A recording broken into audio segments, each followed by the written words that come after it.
حضور کا ذکر کرتا ہے نا وہ حضور کی بارگاہ میں ہوتا ہے. یہ عقیدہ نہیں ہے ہمارا. رسول پاک صلی اللہ علیہ وسلم گنبد خضرا کے اندر تشریف فرما ہے اور میرا اور آپ کا عقیدہ ہے, ہمارے اسلاف کا عقیدہ ہے, ہمارے اکابرین کا عقیدہ ہے, جس طرح اس ہتھیلی پر رائی کا دانہ ہے نا, حضور گنبد خضرا کے اندر تشریف فرما ہے, پوری کائنات کو دیکھ رہے ہیں. ایک ہمارا یہ عقیدہ ہے, یہ ذرا توجہ کرنا, عقیدہ سمجھ لو. ایک ہمارا عقیدہ کیا ہے, حضور جلوہ فروز ہے, اور جس طرح ہاتھ کی ہتھیلی پر کوئی رائی کا دانہ ہے نا, اس طرح حضور پوری کائنات کو دیکھ رہے ہیں.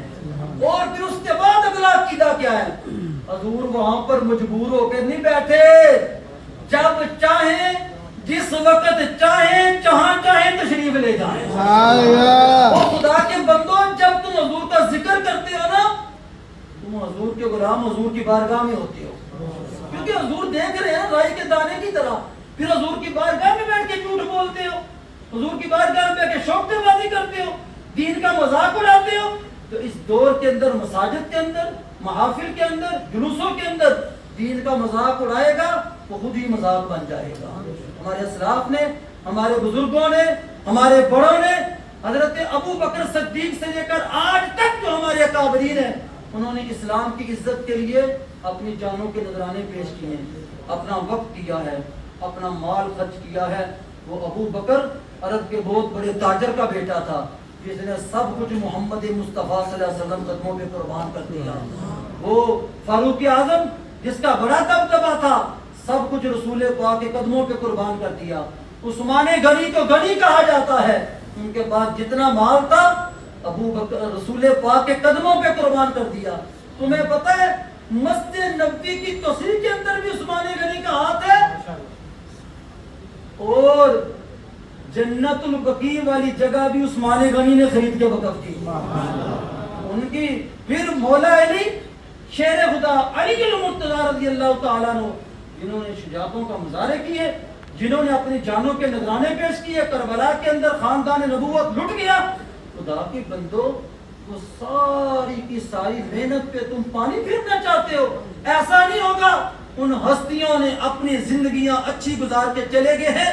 اب یہی تقریریں ہم کرتے ہیں کہ ابو بکر صدیق نے یہ عمل کیا, فاروق اعظم نے یہ عمل کیا, عثمان غنی نے یہ عمل کیا, مولا کائنات نے یہ عمل کیا, صحابہ نے, تابعین نے, بزرگوں نے, غوث پاک نے, بابا فرید گنج شکر نے, اعلیٰ حضرت نے, مجدد الفسانی نے, پیر مہر علی شاہ صاحب نے یہ عمل کیا.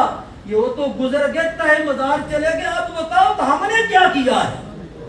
وہ تو کر کے چلے گئے, ہم نے کیا کیا؟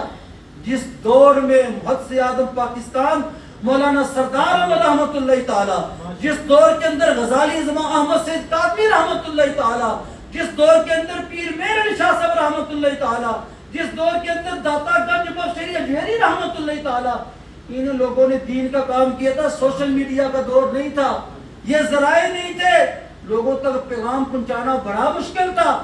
لیکن دیکھا نہیں, چشتیوں کے امام خواجہ معین الدین چشتی اجمیری, آپ نے 90 لاکھ کو کلمہ پڑھا کے مسلمان کر دیا. ہمارے اسلاف, ہمارے بزرگ ہیں, میں آپ حضرات کے آگے ہاتھ جوڑ کے کہتا ہوں, اگر الفاظ میں کوئی کمی کوتاہی ہوگی ہو, کیونکہ میں اور آپ اس وقت بارگاہ رسالت آپ صلی اللہ علیہ وسلم نے بیٹھے ہوئے ہیں, کوئی مجھ سے یا آپ سے کمی ہوگی ہو تو ابھی دعا کرنی ہے, یا رسول اللہ انظر حالنا, یا حبیب اللہ اسمع قالنا. اللہ تعالیٰ کی بارگاہ میں دعا ہے, جو کچھ میں نے کہا آپ حضرات نے سنا, اللہ کی بارگاہ میں قبول فرما لیں. ادارہ پیغام مصطفیٰ پاکستان, کریا کریا, بستی بستی, درس قرآن پاک, پیغام مصطفیٰ کانفرنس, پیغام حسین, دیگر پروگرام کرتے ہیں, مختلف مساجد میں ہوتے ہیں. جہاں بھی آپ کو پیغام ملے, ربیع الاول شریف تو گزر جائے گا. پچھلے سال کتنے نوجوان, کتنے بزرگ تھے ہمارے ساتھ. اس سال نہیں ہے, اگلے سال ہو سکتا ہے, اللہ کا نظام ہے نا, ہو سکتا ہے اس اسٹیج پر یہ بھی آپ کو نظر نہ آئے. ہر سال میں پیغام مصطفیٰ صلی اللہ علیہ وسلم کانفرنس پہ آپ کو دعوت دیتا ہوں نا, ہو سکتا ہے آئندہ سال کہ مشن میں بیان کر رہا ہوں, ادھر ہو سکتا ہے اس کرسی پر میں بھی آپ کو نظر نہ آؤں, میں بھی دنیا سے چلا جاؤں. ہو سکتا ہے کتنے چہرے اگلے سال نہ ہوں. اس لیے میلاد کی بہاریں لوٹتے ہوئے ہم سب نے ایک عہد کرنا ہے, ہم نے دنیا کے اندر اللہ کے پیارے حبیب محمد صلی اللہ علیہ وسلم کے ساتھ عہد وفا کرنا ہے. عہد وفا یہ ہے اس مرتبہ 12 ربیع الاول شریف کو ہم نے اپنے گناہوں سے توبہ کر دی اور ساری زندگی رسول پاک کے مشن کو لے کر ہم نے آگے نکلنا ہے. یہ حضور کے ساتھ وفاداری کا جو ہے نا عہد کر لو. رسول پاک نہ دنیا میں تمہارا ساتھ چھوڑیں گے، نہ قبر میں چھوڑیں گے، نہ حشر میں چھوڑیں گے. اللہ تعالیٰ کی بارگاہ میں جو کچھ میں نے کہا آپ حضرات نے سنا. جیئیں تو اللہ رسول کی محبت میں جیئیں. جب اس کائنات سے جائیں رسول پاک صلی اللہ علیہ وسلم کا اللہ کلمہ طیبہ عطا فرما دے. جب قبر میں جائیں رحمت عالم صلی اللہ علیہ وسلم ہمیں اپنے سینے کے ساتھ لگا لیں.